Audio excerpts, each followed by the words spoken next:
We should be live. Hello, All right ozmourn. then. Hello. Hello everybody. I hope you guys are having a wonderful time at mid-spring speed fling. I like saying words today. It is very late for me, and we are going to ape out with some ape out tonight. So again, I'm very glad to have George here with me hosting, a wonderful friend of mine, and I'm really excited to show off and be back here with the I Midwest Speed Fest people, for sure. They're a great group, and I'm very excited to be showing off this game for them. It is Ape Out. We're going to be playing the Warpless category, which means we can't do warps or any out of bounds, but there's still a lot of stuff that we can do, and that we're going to be taking advantage of. So, George, did you needed to say something? I feel like I interrupted you there for a bit. no, not at all. So whenever you're ready, just give us a 3, 2, 1, and we can get this one started. All right, so as you can see, there are 4 albums here, and each album will have a series of about 8 or 7 levels, depending on which album, and we're just going to go through each and every one of them as quickly as we can. So the first one is, in fact, Subject 4, and the timing will begin once I hit start. We're going to hit 5, 4, 3, 2, 1. Let's go. So, for those of you that are unfamiliar with Ape Out, it is a 2019 indie game published by Devolver Digital. It is created by Gabe Gazillo and also has art by Bennett Foddy. And so they're big names in gaming, known names that have worked on this game. And the entire premise behind it is that you are an ape. That is the whole plot. And each level has randomly generated structures each time that you play it. There's a layout and there's the enemy behavior that's completely randomly generated, and so being able to react to that, being able to improvise on the fly, it is the name of the game when it comes to Ape Out. And you might have seen in that beginning portion that there were some credits, there were some title sequences that came up when I pushed those enemies into a wall. And technically you could just not kill any enemies in that first level and save the time that it takes when the game pauses in order to show the opening credits. But going through the entire level without killing an enemy is pretty difficult without actually getting killed yourself, because these enemies sometimes have really good aim, more often than I care to admit, and other times they have really bad aim. But that was an example of really good aim. And we got introduced to 3 enemies so far. Number 1 has been just the standard riflemen, those short white guys, and then the guys with blue vests. This one is the shotgun enemies. They spray a large range of bullets at you all at once, but they're a bit slower and they're a bit bigger, and meaning that when you push them into like a wall of some kind, that is pretty much the only way you can kill them. If you push an enemy into an enemy that is weighs less than them, they will not die immediately like you would. And then we also get introduced to the bomb enemies. These bomb enemies are enemies that will immediately explode into anything that comes into contact with them, and any explosion in this game will instantly kill you. So you want to be very careful, because one of the easiest ways to die in this game is probably through a bomb enemy, like pushing them really close to a wall or to another enemy that's close to you, and then just being way too in range of their explosion. And we're getting really good RNG in this first level, because obviously, you know, the best kind of RNG that you want to get is just a seed throughout the level that just brings you straight left to right, and then instead of, you want to avoid a lot of up and down movement. But those are the main mechanics that we've been introduced to so far, and we're getting pretty close to the end of album 1. One thing that I wanted to mention here is this stuff that I'm doing with the doors. I'm letting go of the doors and re-grabbing it, because the way that the doors work in this game is that they go off sound cues, and so each door will only open after 4 ticks, and the 4th tick will always be delayed. And the way to get rid of that delay is by grabbing onto the door, is like letting go of the door and re-grabbing it, and so the 4th tick will no longer be delayed. I'll start to show that off and be more specific about it in like later sections, because we're going to see that a bit more often later in this album, actually, believe it or not. So that is the end of side A. Each album has a side A and a side B, both consisting of 4 levels, and so we're just going to go straight into side B. Right in here, the alarms are going off. The entire laboratory that we're in has been informed that there is a wild ape on the loose, And you might have seen me do a specific speed tech where I'm actually like moving a bit faster throughout the hallway transitions, and I'll explain that in this next after this next level is finished. But first, we need to talk about the in the dark sequences. This is probably a first example of a hard-coded obstacle whenever you're in throughout 4-5 and also 4-6. At the beginning of these in the dark sequences, you're always going to be forced up or down, and so, but the rest of the level is pretty procedurally generated. And so one thing that's very important in these hallway transitions, as I said here, is that we're doing a thing called butt sliding. You might see that I'm angling the ape at a 45-degree angle upright, and the reason that that works is, and that allows me to get a bit of a speed boost. And the reason that that works is because in Ape Out, when you walk towards a wall, you kind of end up getting pushed away from it, and if you walk at it at a specific angle, you get pushed away and forward. And so the level transitions and those hallway level transitions have the perfect length that allows us to perform those pretty frequently and pretty efficiently, as we are doing right now.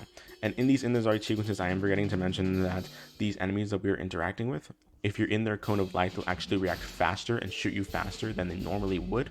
And because of that, they're kind of annoying. There are certain exceptions to enemies that don't do that, but they're in much later levels. A bit of a flashing lights warning, and now I was a bit late on the warning here, but better late than never. And here we just need to make sure that we're going around these pillars to avoid these enemies coming out of the elevators here. And as you can see here, that is a pretty good example of the fact that the music will not start in a level until an enemy has been killed. It could be from your actions. If another enemy kills an enemy, then the music will start that way too. If an enemy hits you, I believe that the music also starts. I don't really have that happen as often. And we're getting very risky with some of these enemy interactions. We're just letting enemies shoot us. If we get shot 3 times, we will die and have to restart the level all over again. And so we want to be very careful. But however, your health does get replenished after each level transition, and so it's not all bad. I'm going to be a bit careful here. Yeah, I'm going to be a bit careful because I don't want these guys to shoot me while I'm opening this door. And here's another really good example of that tech that I said with the doors, of how I'm letting go of the door after the 3rd tick in order to make sure that there's no delay in the 4th tick. Right, and 1, 2, 3, let go, 4th tick, boom. And thankfully that guy had really bad aim. And right here in this ending hallway, we need to really hope that there's not a bomb guy, because these bomb guys are really annoying to deal with in this hallway because they're just so easy to die from, especially when you're in like confined spaces like this. But thankfully, we only got 1 bomb guy, and he was in a pretty good position to which we didn't have to worry about him. So that is album 1. Now we are moving on to album 2. The first one was a laboratory. The second one is a high-rise building.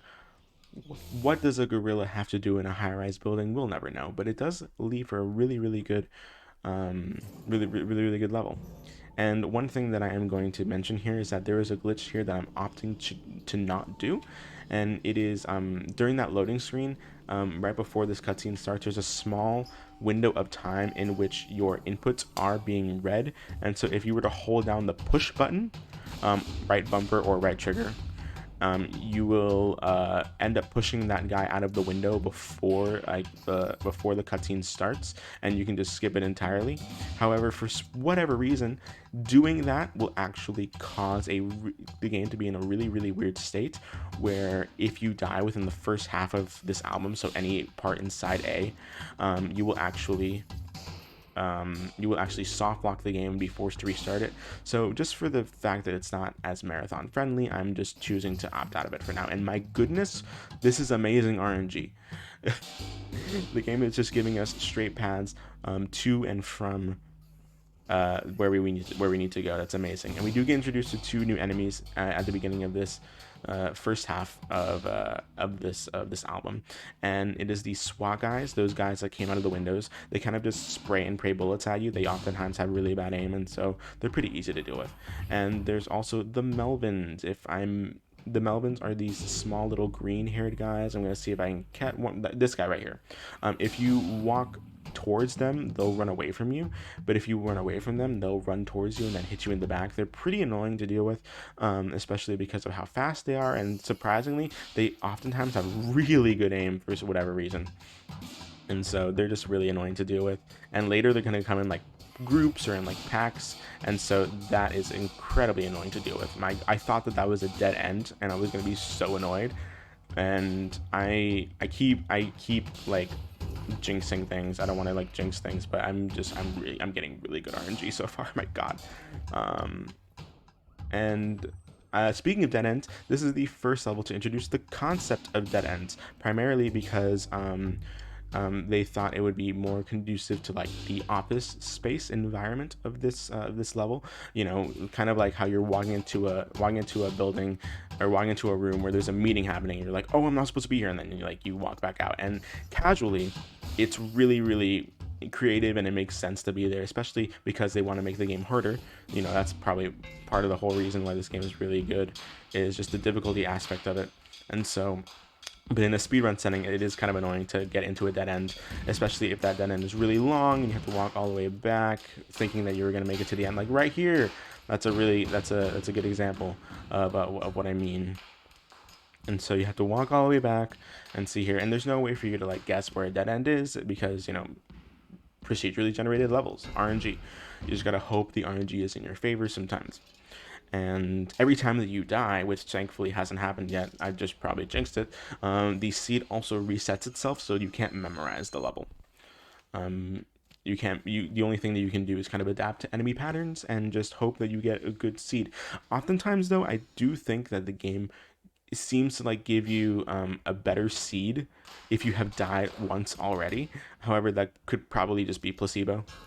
I will admit, probably just feels easier.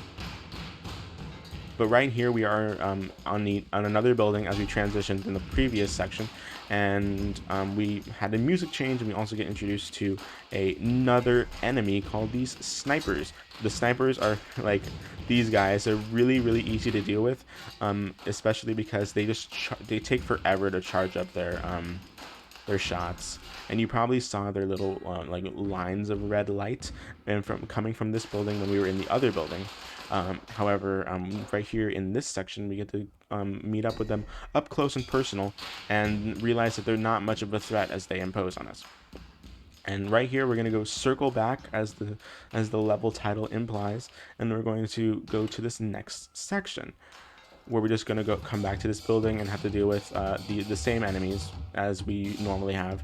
The Melvins, these snipers, the riflemen, and the SWAT members. I was very afraid that I got shot twice there.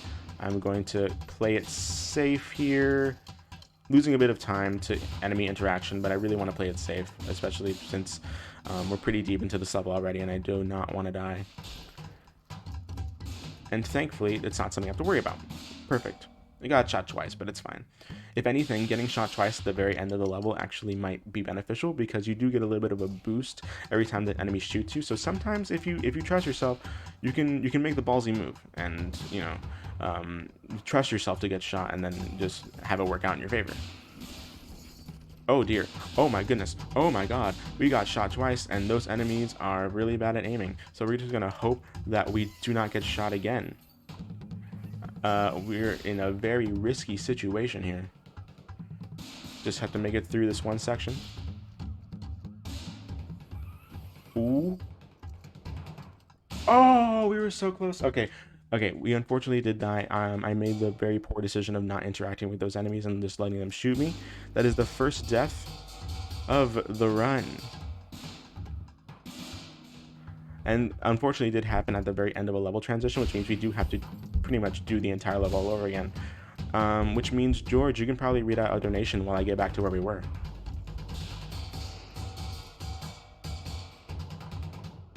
It looks like we have no donations at the moment, but you, yes you, dear viewer, you can fix that. You can go to donate.midwestspeedruns.com and get yourself in a sweet donation to save the music. And we can keep raising that counter if you do that. We're currently sitting at $1,806, and I think we can reach 2,000 by the end of this online shift. What do you think, Oz? 2,000 by the end of this? I think we can do it. I believe Easy. I believe in the viewers, and very good timing on that transition, because now we are in the home stretch of this section, where we are going to go to the lobby. The lobby is a wide open space, and no one likes wide open spaces in this game. They are your worst enemy. I'm going to be playing it a bit safe, especially since we've been shot twice already, but these wide open spaces are very hard to deal with a lot of times, because they just yeah, stuff like that can happen, where an enemy shoots you when you're at the very end, like we did right there. And one thing that you can do in order to mend the RNG aspects, or like the enemy reactions in these wide open spaces, are, for example, sticking to the top or bottom of the map, and therefore you can get a bit more cover, and also you can more easily push enemies into walls and stuff like that when you're right next to one. And thankfully, as I suspected, the game did give us a bit of an easier seed this time around. Now that we've already been shot, or now that we've already died. Ooh, okay, okay. Very good, very good. I was very afraid that I was going to get shot again. We were going to have to redo it, but it's fine. 2 deaths so far. That's nothing out of the ordinary. It's perfectly fine. But now we get to move on to Album 3. We're already halfway done with the game, if you can believe it or not. In Album 3, we get introduced to another theme. Again, each album has its theme. Fugue is this, its level is the name of this album, and it's a military base. Why a gorilla needs to be in a military base, is it just that dangerous? We will never know. But we've learned to not ask questions in the Ape Out community. We just need to go fast. And so the first thing I want to say about Album 3 is just that it really likes to give you enemies in the groups, which makes sense because they're like troops or like squadrons within this military base that are trying to hunt you down, and they oftentimes led by a sniper, or not a sniper, a shotgun enemy, like so. And as I said before, the shotgun enemies weigh more than the standard riflemen, and so when you push the shotgun enemy into this group, the rifleman will die, but the shotgun enemy will not die. And the only way for a shotgun enemy to die is to get pushed into another enemy that is the same weight as them, such as another shotgun guy, or just straight into a wall, like so. And we get introduced to another kind of enemy that I hope we can interact with pretty frequently here, just so I can get a nice introduction for them. It's the machine gun guys. They kind of work very similarly to the SWAT enemies that we found in Album 2, in which they will just spray and pray that they shoot you with their bullets. But it doesn't look like we're getting any of them right here, so we're just gonna have to wait for their introduction for a bit. But anyway, now we're going into 2-3, Red Alert. It is a very hard level, especially in this first section of Album 3, or 3-3. What am I saying? It's a very hard level in this first section of Album 3, because right here we're getting introduced to another wide open space. And again, as mentioned before, just sticking to the top or bottom of some of these sections will help mend some of the randomness ever so slightly, and allow you to push these enemies more easily into walls than you normally would. And oftentimes it is faster, obviously, to just go straight down the middle. You don't want a lot of up and down movement, but it's very hard for you to trust yourself not to get hit 3 times in the process of doing that, especially because a lot of the enemies like to congregate in the center of the maps and stuff like that. And thankfully, we were pretty fortunate enough to make it through that with only getting shot once. And here is the end of that level. And now we're in 3-4 incoming, and we are going to get introduced to another in the dark sequence. We haven't really interacted with a machine gun enemy, which is a bit awkward because this guy right here, these guys right here, speak of the devil, thank you for showing up the moment that I mentioned that we hadn't been showing up, and you hadn't been showing up. Those guys will just, hopefully you'll see them shoot some bullets at some point. They're just gonna spray and pray, and they oftentimes have better aim than the SWAT enemies that we saw in Album 2, but overall not the greatest. And here we have another in the dark sequences, in which the enemies, once again, if you're in their cone of light, they will react faster. than they normally would, with the exception of the machine gun enemies. I'm not sure if this is an oversight or if it's a deliberate decision. I choose to believe that it is a deliberate decision, because I imagine that if an enemy like the machine gun guys were to, say, just spray and pray a bunch of bullets at you as you were walking up towards them, they'd shoot you 3 times before you had a chance to push them. And so I choose to believe that it's a deliberate choice from the developers, and not just an oversight that they forgot to give them faster reaction times than the rest. And here we get introduced to another Into Dark sequence. We get to finish this one. It's across 2 levels. However, one thing that we also get introduced to is the majority of the section that we're going to do the majority of side B in, which is the Great Outdoors, in which we get a absolutely amazing shift in energy with the music here. And the Great Outdoors is, again, another wide open space. You tend to have a bit more safety here, especially in the top or bottom sections, but as we can see in these next few sections, we can probably stick towards the middle sometimes and be pretty safe because there's more buildings. And also we get to introduce back to butt sliding, as we saw. And there's 2 main core aspects about side B. First off, it loves to give you so many machine gun enemies. It's not even, or shotgun enemies. It's not even funny, especially in huge troops like we saw there. But it also introduces probably the easiest enemy in the game to deal with, which is these flamethrower guys. The flamethrower guys. Oh my god. Oh my god. Oh my goodness. Oh my goodness. Okay. The flamethrower guys. The flamethrower guys are the easiest enemies to deal with. Because they just move really, really slowly.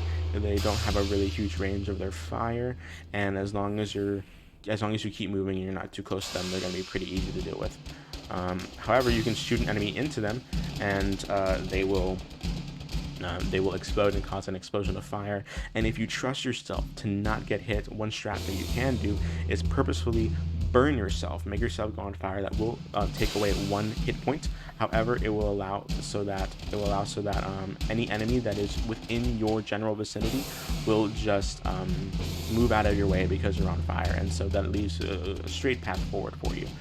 However, that's often not the strat you want to go for, because it takes away 1 hit point, and the effects of that only last for so long. And right here we get introduced to bombs. Bombs are these things that I hope will drop in front of me so I don't look like a fool. There we go, those things. The bombs. The bombs are very dangerous in that they will kill you in 1 hit. They will just drop at random intervals right in front of you, and if you push an enemy into them, you'll die. If an enemy shoots a bomb that's next to you, you'll die. If you accidentally touch a bomb, you'll die. You guessed it. They're very, very hard to deal with, especially if you're next to a large group of enemies. Oh, dang, I barely squeezed through there, and that bomb went out of bounds. Okay, I never even know they could shoot there. But that is the end of Album 3. Thankfully, we didn't have any bad luck with the enemy RNG. There was a lot of really, really scary moments in Album 3 that I thought we were going to die. Thankfully, we didn't. But there were definitely some scary moments and a lot of massacres there too, from our side. And now we are going to go straight to Album 4. And the theme of this album is a situation that I think everyone can relate to. You know, when you're just passing through the jungle, minding your own business, and suddenly you get shot in the butt with a tranquilizer dart, and then you get put on a boat. You know, that's just an average Tuesday for this gorilla. And so we're going to go to Album 4, Adrift, where we get introduced to a pretty cool mechanic, and that's called the containers. The containers is one that we just sat in. However, please shoot me now so that I can just not have to deal with having 2 hit points for the rest of this level.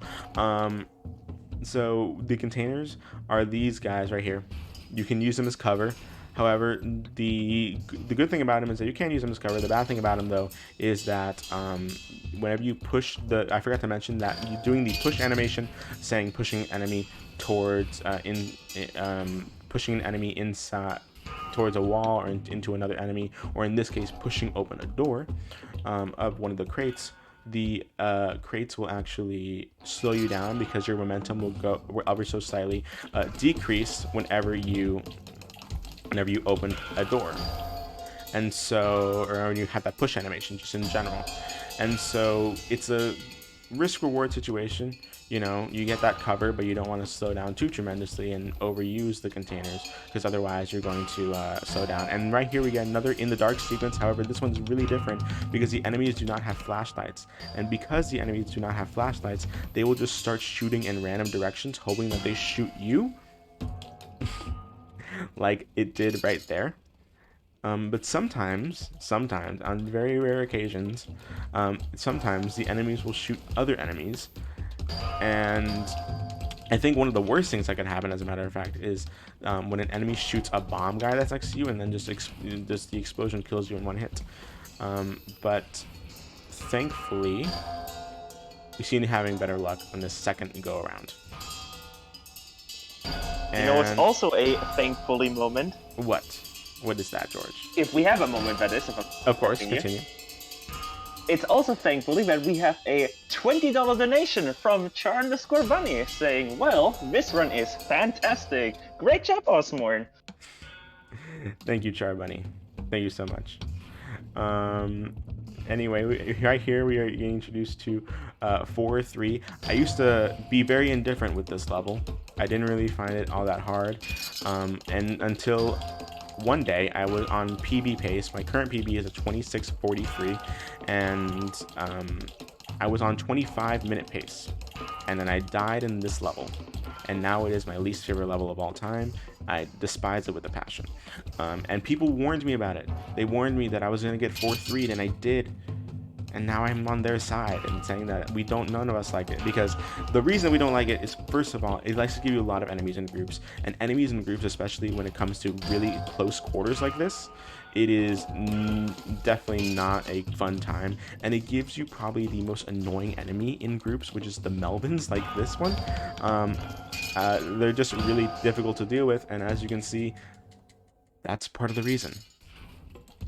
And so oh my god, an absolute massacre here. You can just take so many good moments out of this run and just view them out of context. There's so many massacres happening. But thankfully, as I suspected, this game is giving us better RNG on the second go around so far, and I'm also just going to play it a little bit safer. You know, you don't want to lose more time than you already have after a death, but depending on where in the level the death is, it usually won't waste as much time as you think it will. Oh my goodness, I really wanted to play it safer, and I just became even more engulfed in here, and engulfed in dying and stuff. And so one thing that I did, oh my god, what is going on? There's so many enemies, my goodness. I'm just not having the time of my life. We are not, this is not a very cash money moment. And I guess one thing that I could talk about, that I usually talk about, that I just haven't had the moment to yet, is just the risk-reward relationship that you have with this game. Interacting with enemies wastes time. However, you don't want to not interact with enemies all the time, because usually they will end up shooting you if you just choose not to interact with enemies sometimes, especially in a level like this where there's so many enemies shooting you all the time. Thankfully, some of these deaths have only been at like the beginning of a level, and so they relatively speaking don't lose that much time, but it's still pretty annoying, like we have seen today. I'm gonna be very safe because I do not trust this guy whatsoever. We've lost a significant amount of time from this level. However, there's one rule in Ape Out. There's only one rule, and that is, if you lose time, it is never your fault. Also, I got this weird bug in which if you get shot during a level transition, the music will actually keep going instead of stop, and that's what's happening here. But yeah, if you die in Ape Out, if you lose time, it's not your fault. It's the game's fault. It's RNG. Just blame RNG and move Just on blame with the your game. day. Just blame the game. Okay, and now we are invincible. You probably saw me restart level at the beginning of there, and the reason I did that is because now I'm invincible. As you can see, I am currently getting shot and nothing is happening. I am just not bleeding. That's how we know that we've gotten shot. We are not bleeding. And the reason that that works is because the developers decided to make an interesting choice in which there is an explosion at the beginning of that level during a cutscene. And instead of making it a special explosion that just doesn't kill the player, the developers decided to give the player 99 health during that cutscene and revert it back to 3 once the cutscene's over. However, if you restart level during that cutscene when you have 99 health, you can actually keep 99 health throughout the rest of the level, excluding the very, very last level, because there's a scene change and that will revert your health back to 3. However, as you can see, now we don't even have to interact with these enemies, and we do get introduced to one new enemy, this guy. It is the missile launcher. The missile launchers are good and bad. Good in the sense that they will give you a huge boost of speed if they shoot you, and so you can use that to your advantage. Bad because their missiles are an explosion, and any explosion in this game normally would be instant death. However, the actual hit points that an explosion gives is 10, and so you can imagine that I have died here once before because I was so reckless that I just let these enemies keep shooting me, because you're technically not invincible. I did lie in that sense that you're technically not invincible. You do have 99 health. It's just that you're practically invincible, because realistically speaking, unless you're very, very reckless, you will not get hit enough for it to matter. But that's one thing that you do have to worry about, is that these guys do 10 damage with their missile launches, and so just be cautious about how much you're interacting with them or how much you're just letting them shoot you. But overall, you can just keep going through, and I did mention that you can purposely put yourself on fire and all the enemies run away. In this level, you can do it in a pretty safe way because you're not at risk of dying. And now we're at the very last level, 4-7 outro, and we're in the most familiar situation, a zoo.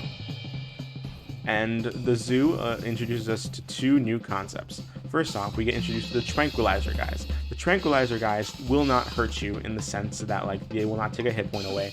However, it is very weird they will kind of distort your vision, have a lot of pretty colors fly up on screen, and also slow you down physically. If I can get shot by one of them organically, I will try to, because I do want to show off what it looks like when you get shot by a tranquilizer dart in mid-level. However, one thing that we also get introduced to is saving the animals. These animals will actually act as targets for other enemies, and they will also start to kill the other enemies along with you. And the percussive music, the reactive system of this music in this game, will actually also start reacting to the animals killing all the other enemies. And so that is something that's very nice about this game. Ooh, okay. Ooh, I'm very afraid here. But thankfully we got through it. That's actually the end of this level. The timing will end when Ape Out appears on the screen and the piano kicks in. So 3, 2, 1, time. Alright. That was Ape Out Warpless. What was my final time, if you don't mind asking? Still waiting on stream delay to catch up, but it should be catching up anytime here soon. Sorry, I have a lot of delay. 32:14, so underestimate. 29:14? 32:14. 32:14. 29 would be great. Oh, that would be great. 32:14. Oh, okay. I heard something completely different. But, oh dang it! I accidentally pressed A, so I couldn't let the credits roll out. But that beautiful song was "You Gotta Have Freedom" by Pharoah Sanders, and it is just an absolutely beautiful song. I think the adrenaline that you get when you get a PB and have that song play is just absolutely amazing. I wish I didn't accidentally press something on the controller so I could let it play out. But with that being said, my name has been ozmourn.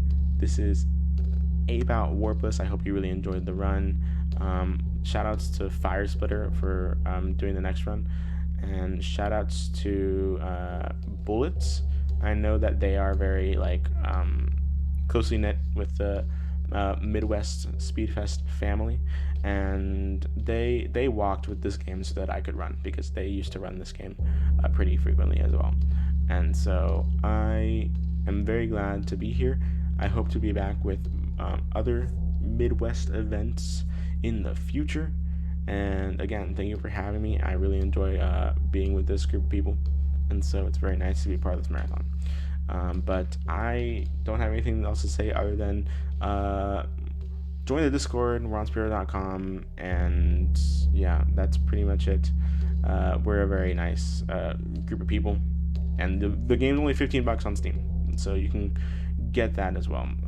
Come play with us, or just play it casually. It's very underrated. But yeah, that's what I have to say about everything.